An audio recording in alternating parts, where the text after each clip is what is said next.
LB Nagar BJP కార్యకర్తల సమావేశంలో MP Etela Rajender ఆసక్తికర వ్యాఖ్యలు చేశారు.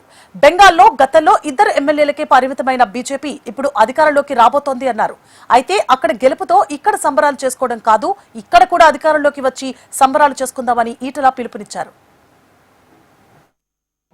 మేము పార్లమెంట్ సభ్యులం కాబట్టి మాతో అప్పుడప్పుడు ఇంటరాక్ట్ అవుతూ ఉంటాడు, మాట్లాడుతూ ఉంటాడు.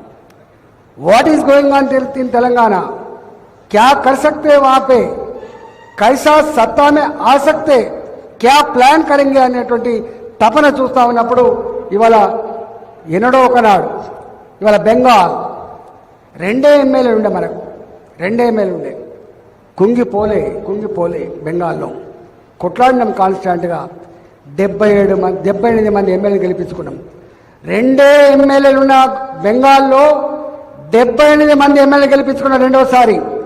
అనేక మంది ఎమ్మెల్యేలు మళ్ళీ వాపస్ పోయినప్పటికి కూడా మొక్కబడి ధైర్యంతో మూడోసారి పక్కా బెంగాల్ గడ్డ మీద కాషాయ జెండా ఎగరాలనేటువంటి తపన, పట్టుదల మోడీ గారి మాటలను విశ్వసించి ముందుకెళ్ళినటువంటి శక్తివంతమైన నాయకత్వం అంతా కూడా అడ్డబెట్టి ఇవాళ మనం చూస్తూ ఉన్నాం.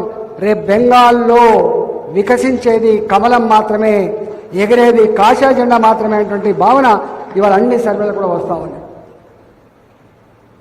కానీ అక్కడ గెలిచినప్పుడు సంబరాలు చేసుకుంటున్నాం, స్వీట్లు పంచుకుంటున్నాం. కానీ మన రాష్ట్రంలో మనం గెలిపించుకొని స్వీట్లు పంచుకోవాల్సిన దగ్గర ఉన్నది.